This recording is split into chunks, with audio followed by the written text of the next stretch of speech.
第二道题目呢，来有我们刚刚的解题流程加持之后呢，现在你就知道方向会是什么，绝对不会去一头撞上这个第一个分页，一头撞上去就会资讯整个乱掉。第二个分页可能看起来比较和善一点，但是呢，我会建议你先选择看第三个分页。来看第三个分页的时候呢，我们的重点是先放在观察横纵轴，但不会去看数字。这边有分不同的豆子，有一种是商业豆，另外一种不知道是什么，应该是非商业豆，然后再来就是两个总和，然后再来的这个是农场的数量，农场的比例，然后在这个地方是就是这个种植的比例，然后再来另外一个表格呢，这个是有灌溉跟没灌溉，就是这个水的量，水是可以拿来灌溉或不能拿来灌溉的，然后再来是种商业豆跟种非商业豆，然后呢再来就是那个种植面积的比例。那我大概知道了，看的时候就是心里面会有个印象，就是说这个题目应该讨论的是跟农业相关的，跟种植 maybe 咖啡豆或者是什么可可豆种植相关的、农业相关的。那我等一下带入的可能就是农场主或者是农夫的角色。我们再来看这个图的注解，他说，好，上一个生长季里面呢，我们以下的两个图表。它显示了这个地区里面所有的这些豆类的，就是种豆子的农夫，他们种植这两种豆子的相关资讯。那这个句子我们基本上很快就看过去了，为什么？因为图表都已经给我们看到了，这个句子没有什么额外的意义，它也没有加什么额外的陷阱或条件。那我们接下来再回来看这个地方，文字比较少。来，他先跟我们介绍什么叫商业豆？商业豆的优势包括第一个，如果今天耕作条件是好的情况下，注意你在看这些文字，你就已经要开始找角色来带入了，对吧？你越早你越早找到角色来带入，你在面临到文字的时候，一些零碎的资讯更容易被你去整理。你不要想说什么，到时我等到看到题目再回来去带入文，再回来去找角色来带入，那太晚。角色带入的最大好处就是你的思考可以更自然，而且你收集零碎资讯的时候，你可以把它就是整个全部整合在一起。所以角色带入应该是越早越好。像刚刚我就第一时间就马上跟你讲，我就可以带入农夫的角色。所以带入农夫的角色，好，那我要想想看商业豆的优势是什么？就是如果今天我的耕作条件是好的话，那么这个时候呢，商业豆的产量会高于另外一种非商业豆、本地豆啦之类的。然后呢，再来就是商业豆 respond better to irrigation，就是如果我给它灌溉下去的话，它可以长得更好。还有就是 respond better to something to commercially produce fertilizer，这个字是肥料的意思，就是如果我给它施肥的话，它长得也会特别好。就是如果我有灌溉，我有施肥，或者是我的环境条件好的情况下，商业豆可以长得比起本地豆还要好。再来第二个，我们农民呢，sell commercial bean varieties more frequently on both regional and international market。意思是，作为我们农民，我们更喜欢卖商业豆。好，我们卖的更频繁。你看带入农民的角色，现在这个本一页看完之后，我们心里感觉就是商业豆就是环境如果不错的情况下，好，它就是可以长得比较好。然后呢，好有给它水，有给它肥料，它就是可以长得比本地豆还要好。而且商业豆我觉得比较好，比较常去卖，在市场上比较好卖。那再来我们看，才回来看这个分页。好，在看这个分页之前呢，我们现在已经有了一些有利的背景预设。我是农夫，我们在讨论的是可能是咖啡豆，对吧？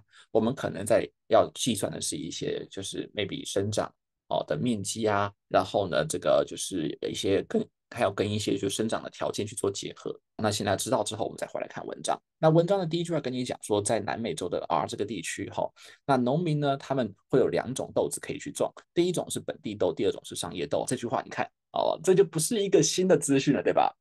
如果你刚刚选择一开始去读文章的话，那就是你祈祷你自己的阅读能力很强。但是人不用这么折磨自己。你看你在 RC 那边就是要被逼着直接看文章，但是你在 MSR 这边你有更好的方式，你有更好的切入点可以选。为什么你要先看文章呢？那他说就是本地的豆子是什么呢？是就是 descended from generation of indigenous domestication，是从原始的这个驯化中慢慢的遗传下来的豆子，当地原住民驯化来的品种，对吧？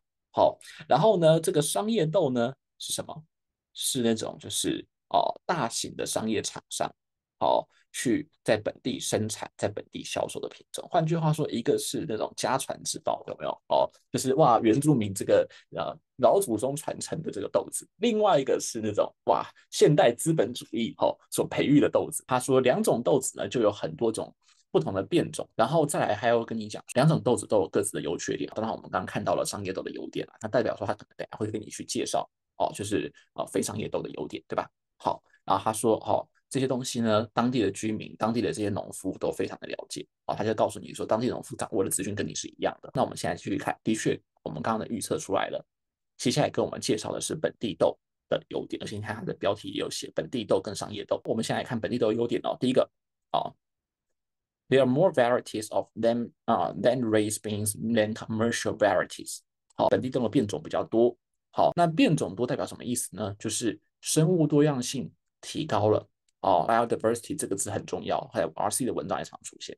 生物多样性提高，可以让这些变种能够更好的去抵抗虫害。哦，所以换句话说，如果今天有虫害的话，商业豆可能就不是那么好抵抗，但本地豆因为变种比较多，所以它们的免疫力比较强大。然后再来第二个就是本地豆它的韧性比较强 ，hardy 这个字的意思就是有韧性的意思。然后呢，在什么哪些环境下长得比较好？Grow better and have higher yields in adverse farming condition。这个资讯就跟我们刚刚的那个 commercial 资讯做个对比了。commercial 那边商业豆是说在就是娇生惯养的环境长得比较好，产量比较高。但是这边就跟你讲，那如果是我们的土豆子呢，土品种的话是环境越烂长得越好，环境烂的情况下，它长得比那些娇生惯养的这种资本主义的豆子还要好。那我们再来看。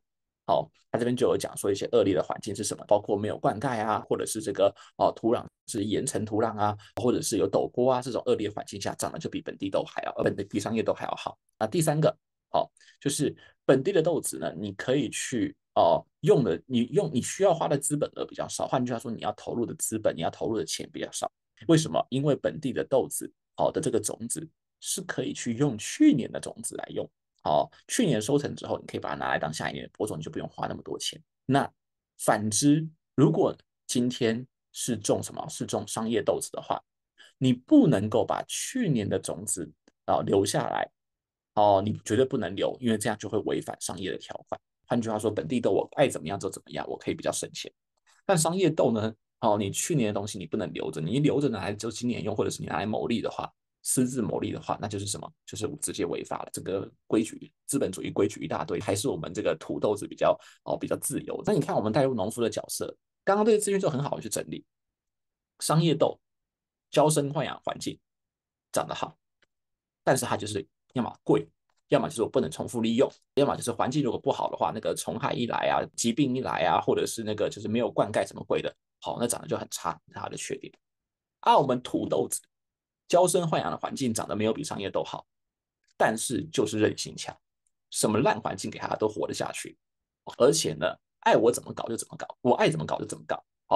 我可以花比较少钱，我可以拿去年的豆子来播种。你看这样资讯是不是就很好整理了？我们脑子里面就有个非常具象的土豆跟洋豆的形象，这就是我说的资讯流逐步构建的好处。看完这些资讯之后，我们就可以开始看问句。当然，你也可以选择先看问句。不过，像这道题目有另外一个技巧，就是如果你来我这样讲好了，什么情况下你会选择先看问句？就是你虽然知道说要看切入点是这个表格，可是这个表格对你来说有点太复杂了。Dustin 这个表格，哇，这个你看的横向栏位有好多细节啊，什么 number of farms，什么 percentage of farms，然后什么就是 commercial hectares。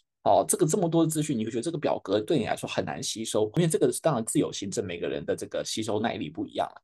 但如果你觉得这个表格很难吸收，那 OK 没关系，我们可以先看问题。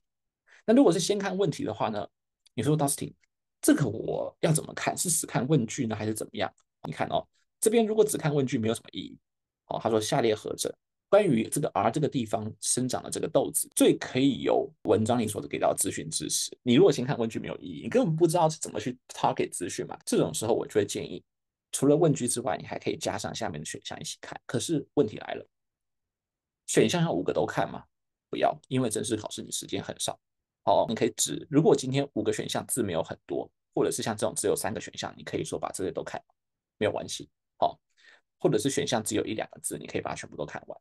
但是如果像选项这么多的情况下，你就不需要去看5个选项，你可以先看1到2个选项。为什么？因为在你一开始要切入的时候，我们说了，你还不是要做题嘛？你只是为了要先让自己知道背景是什么，先让自己知道等一下看分页我需要注意什么地方。那这种时候你就没有必要看5个选项，你必须要去抓到一个时间跟效率的均衡。因为我们这边的目的假设是看分页之前，我要先知道分页可能哪些资讯是重点，那我们就不需要投资比分页还多的资讯，对吧？所以我们也可以先看前2个选项，比如说先知道第一个选项叫做什么，就是有95%的农场在这60家里面95%的农场它们的产量和就是商业豆高于什么非商业豆，那我就知道等一下会去看到的是农场。要回去看到的是农场对应的产量，那我们再回来看分页的时候，就会特别去注意哪里是产量，哪里是农场的数量，然后再来或者是看第2个选项，如果我们去种植农夫们常常去国际市场销售的这些品种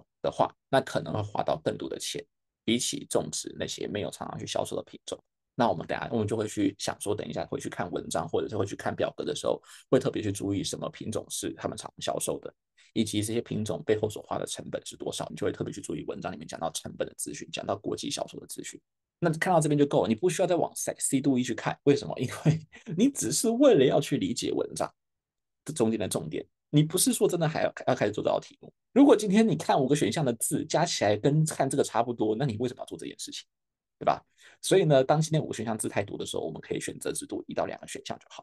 对吧？我们现在至少知道说，我们需要知道这个种植的面积然后应该说种植的这个产量是多少然后呢，哪些农场种植什么豆子，对吧？还有就是他们哪些豆子是适合国际销售的，然后以及他们需要的钱是多少这样子。那不管你用哪一种方式，到最后你都还是要回来真正做题目，就重新看问句，问句要仔细看哦。他说，下面5个叙述，哪一个叙述最能够被文章里的资讯去支持？好，来我跟大家讲一下就是做 RC 跟做 MSR 的选项筛选不太一样。做 RC 的时候，我都会一直跟大家强调，你要有2轮筛选，第1轮不确定就放在第2轮，然后呢用删去法的方式来筛选。我就跟大家一直强调做 RC 是这样，但是做 MSR 就不是这样子。MSR 部分呢，我反而会建议你用更加激进的方法。更加激进的方法就是有些选项你觉得你无法一眼判断，你可以先跳过，没有关系。再来就是，如果有一些选项，你确定这个选项直接对到了文章的资讯，逻辑是直接正确的，你剩下选项可以不用看，就是不是用删去法，而是用正选法。为什么？因为 MSR 的时间特别紧啊，各位，时间特别紧的情况下，你还要在那边慢吞吞的说这个我觉得 C 是对的，可是我怕读一可能也对，我等下再来做2轮筛选，不好意思，请你隔天再回来继续考试吧。这个考试可能要考24个小时，我们需要一个更激进的做法，就是等一下，如果你发现有任何选项，这个地方你好像感觉要进入实际的计算进入实际的计算可能会花比较多的时间。那你说 Dustin 这个实际的计算花比较多的判断标准是什么？每个人不一样，因为有些人是计算神手，对吧？有些人是计算苦手。那我自己给自己的标准是，如果我发现这个地方需要我用2组以上的公式，就是2行以上的式子，或者是去找完资料之后算一次，再去找第2组资料。如果需要我调2组以上的资料，或者是列2组以上的式子去计算的话，那我就不会去先算了，我就会先跳过它。投报率没有那么高啊，各位好。如果今天是只要我目测就算出来没有问题，我愿意。如果今天是需要我列2组以上是详细的比较，而且是那种图表题，对不对？我可能就会选择先跳。我们先看一下这个题目，注意我们会用正选法第一个选项，他说在这个期间之内，60家农场里面有95%的农场，它的 commercial 就是商业豆子的产量，然后呢就是高过本地的豆子。当然我们知道这个地方完全没有任何的数字，然后我们知道这边也没有任何的数字，所以方向直接定位到第3个分页。那这边我们可以看到，他说这60家农场应该不是这个地方，这边只有讲面积，对吧？这边才讲了农场，95%的农场它的商业豆的产量比起非商业豆、比起本地豆的还要高。那我们也只看到说这个里面有分到商业豆跟非商业豆他要讲到他们耕种的面积。可是问题来了，耕种的面积要换算到总产量，我们需要一个关键的变数，叫做每面积每亩的产量是多少？你给我面积，你要让我乘上每亩产量，我才能算出总产量。你没有给我看到每亩产量，这边也没有给我看到每亩产量，所以这个地方是确定目视就知道推不出来的。所以这个选项会被我们先排除掉。那你说 Dustin，那万一有每亩产量，好，万一有每亩产量的话，比如说它这边多一个数字写每亩产量，好，什么0.8、0.5啊、3.4啊，多少的之类的，你就可以在脑子这边快速去想，我如果现在要去解这个选项，会不会让我用到超过3个公式？超过3条计算式。来，我们来思考一下哦。假设有每亩产量的话，你会怎么算？你可能会这个也乘每亩产量，对不对？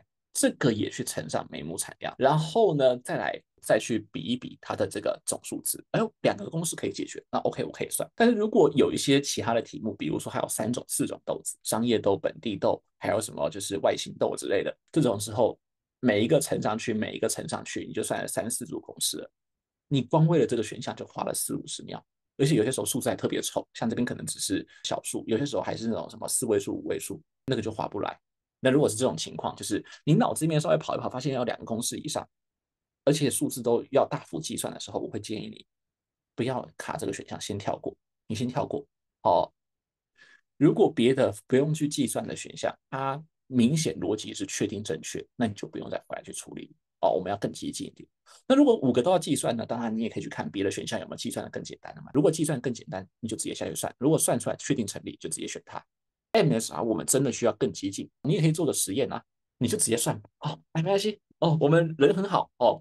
Dustin 就是Dustin 的教育是，我相信各位都一定要试过一次错，大家都是一定要试试看，你可以回去试试看。对于那些题目，你就直接给它算下去。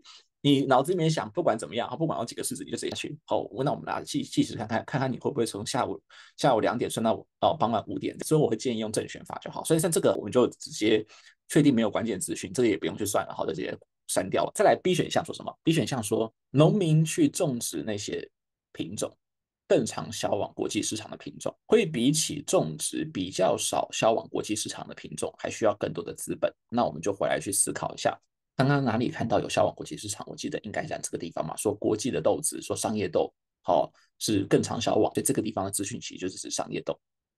然后再来呢，那需要资本的部分呢，好像前面有讲到要不要花钱，对不对？我们还记得吗？说国际的豆子规则比较多，规矩比较多哦，所以呢比较花钱。所以这个选项应该是我们可以确定的，就是你种植那种比较容易销往国际的豆子，它就是商业豆，那它就是比较花钱，所以这个选项是可以被推得出来，我们就可以直接选了。那你说 Dustin 第3、4、5个选项要不要？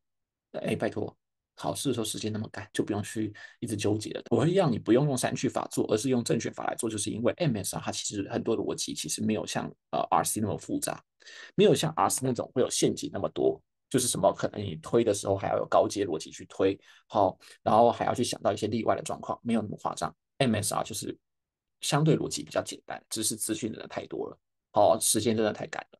所以呢，如果你确定逻辑一定正确，就直接选了。那当然呢，我觉得假设我们今天在讲这个题目的话，我们还是可以去看其他选项。好，像这个说什么？他说，如果是只种本地豆的农民，他们这样做哦，主要是为了什么？主要谈论动机了嘛？主要是为了他们能够合法的保留种子，为了下一次耕种。来，这个就像就是逻辑的错误了。为什么？文章里面只是说好处是这样子，不代表说他们为了这样子而去做这件事情。好处是什么？不代表说你做的动机就是什么。